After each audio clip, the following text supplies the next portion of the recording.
Hey everybody, welcome back here to A Place to Heal.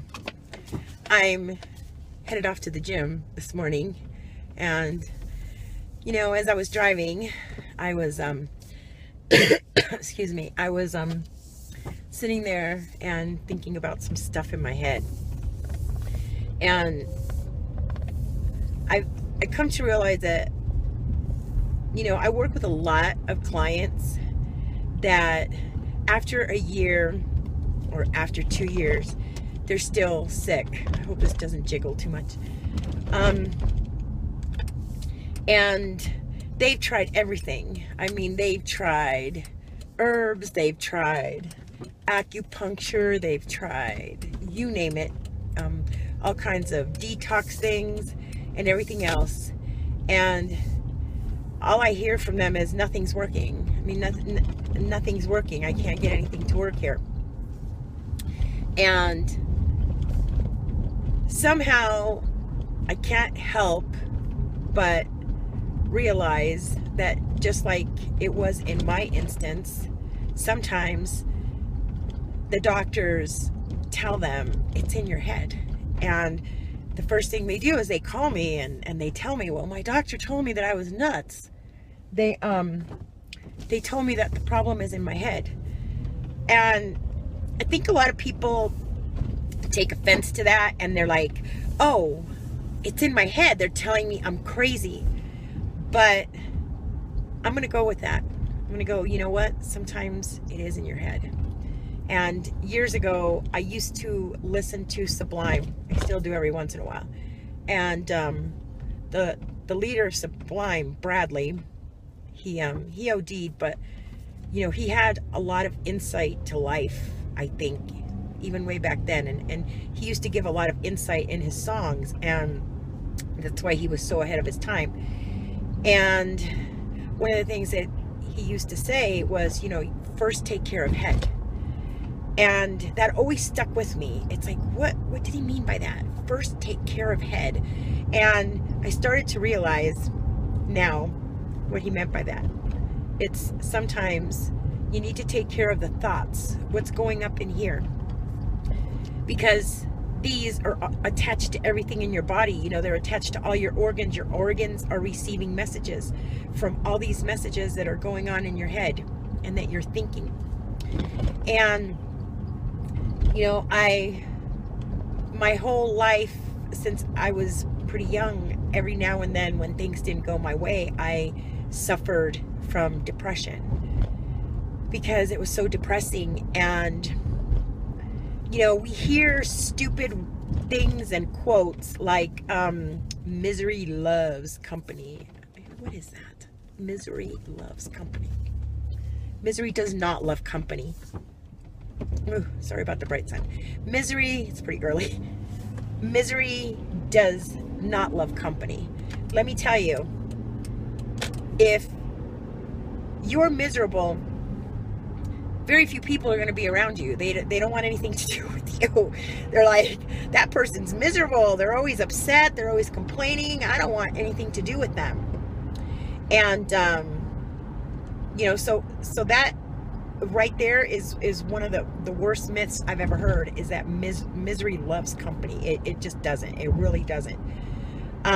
So I started to learn along my path that I've come across all these people who are sick, and 6 months later they're still sick, and a year and 2 years later they're still sick, and they can't figure out what's wrong. And you have a tendency to adapt you have a real bad tendency to adapt the woe is me, feel sorry for me, that misery complex. And I've come to realize that there is no growth when you're a victim. There just absolutely is no growth when you're a victim. And this complex is actually a lot easier to adapt. They're cutting into the street over there, so in case you hear that. This concept is a lot easier to adapt if you've already been a victim in your life. If you've ever been a victim of spousal abuse or abuse from your parents, or, you know, you've been hit a lot as a child, or you were raped or anything like that, any kind of sexual abuse. It's a lot easier to adapt that victim mode.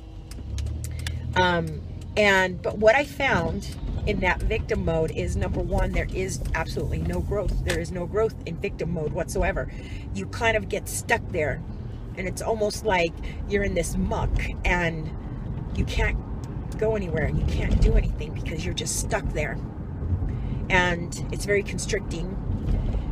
And the second thing that I found is that, that old saying that you attract more flies with honey than you do with vinegar, or something like that. That's the same truth. I think a lot of people choose to remain sick because they feel that it gives them the attention that they want. Feel sorry for me, love me, show me that you love me, show me that you love me when I'm sick, and show me that that you care about me. And what ends up happening is that people get alienated, and they get sick of that. They get sick of having to take care of someone like that, and having to take constant responsibility for someone who won't take responsibility for themselves and who never get better. I mean, it's very easy to take care of someone who can get better in a couple of weeks. That nobody minds that, but after a while it becomes a burden and a real pain in the ass to take care of someone who continuously is sick, and they refuse. You can see they're not doing anything to try to better themselves.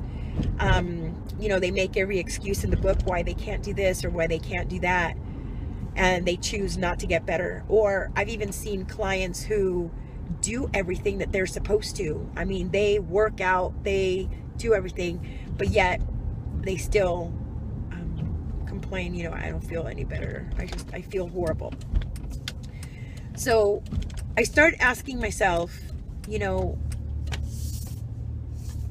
what would happen if I was truly happy? If I wasn't upset anymore, if I wasn't all that anymore. And one of the glorious things about YouTube is that I started to learn that firsthand. Let me see, I got a guy right behind me. And of course he doesn't, I'm gonna let him go past. One of the things that I learned, beautiful things that I learned, because I think everything teaches you a lesson. I don't care what it is, everything teaches you a lesson. And one of the lessons that I learned was here on YouTube. Because when I started YouTube, I was in that state of mind where I had a lot of depression going on. Hang on, guys. Maybe I should do a video while I'm driving, huh? Okay. I'm at the gym, so and I'm so crooked, and these people are gonna go, yep, there's another woman driver on the road, better watch out. Oh my gosh, my gosh. Okay, so one of the wonderful things that YouTube taught me is when I started YouTube, I was in that state of mind where I was always depressed, and I had a lot of depression, and I had anxiety going on, and I had panic attacks and everything else. And I started to learn that slowly but surely, in the beginning, I had very few followers. I mean, very few followers. And as my health started to improve, and I started to get healthier, and I started to get happier, all of a sudden, I started getting more followers. And I know there's a lot of you out there that, let me turn this off. I know there's a lot of you out there that are still, I mean, in our mind, right? We're still stuck under that, misery loves company BS. And, I want people to love me and take care of me and, feel sorry for me because I'm the poor victim.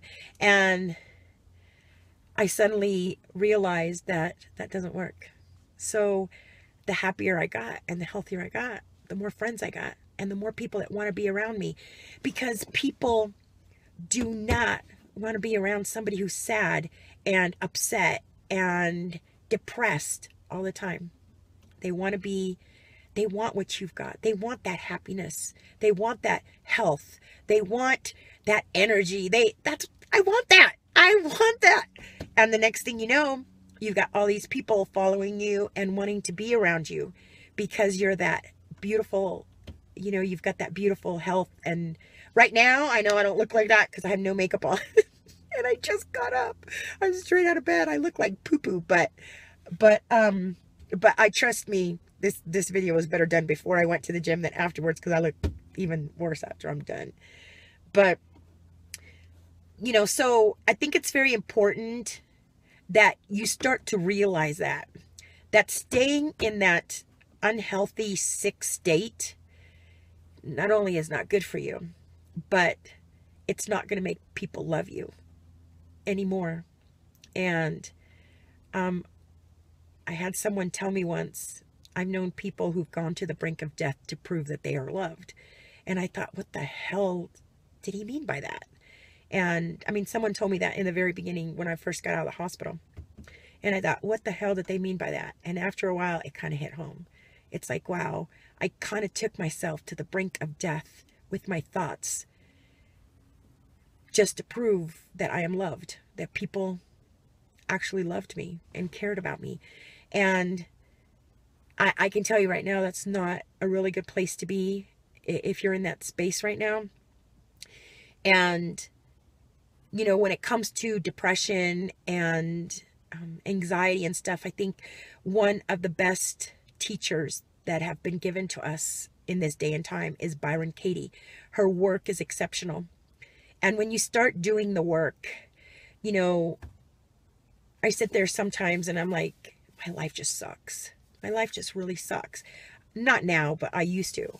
And when I started doing the work of Byron Katie, I started asking myself, you start having to ask yourself the work questions.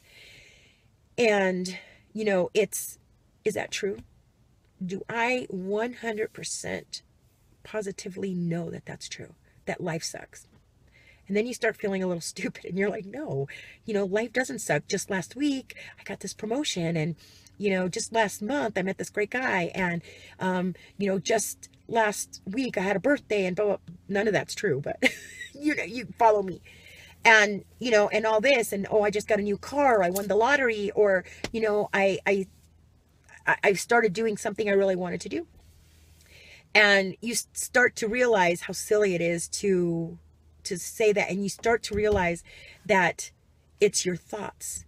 And then you have to ask yourself the question, of how do I feel when I believe that thought? How do I feel when I believe the thought that life just completely sucks? And it's like, it makes you feel miserable.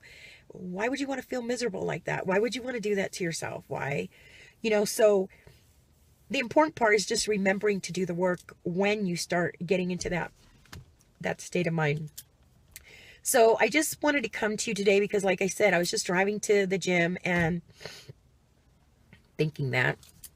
And it was just coming to mind at how many people I actually work with that continue to be sick and they don't realize, they don't realize that the problem is actually their thoughts and what's going on in their head. And you have to start making your thoughts a lot healthier and a lot happier before your organs, your liver, your kidneys are going to follow suit. Because what a lot of people don't know is, and by now, my gosh, everyone should, everything is connected. All the organs are connected. There is this fiber of nerves that runs through your entire being, and everything gets the messages from here. So if I've done nothing else today, please remember, first, take care of head so that the rest of the body can be healthy and happy. And now I'm looking at those gym doors. like a quarter steak. I'm so there. I'm gonna go put in a 2-hour workout and go to my happy place. Find your happy place and go there. Find something that brings you joy. Find something that brings you bliss. Find something that will make you healthy and happy. All right, guys, till next time. I love you guys. Please love and respect one another, and we'll see you next time. Bye.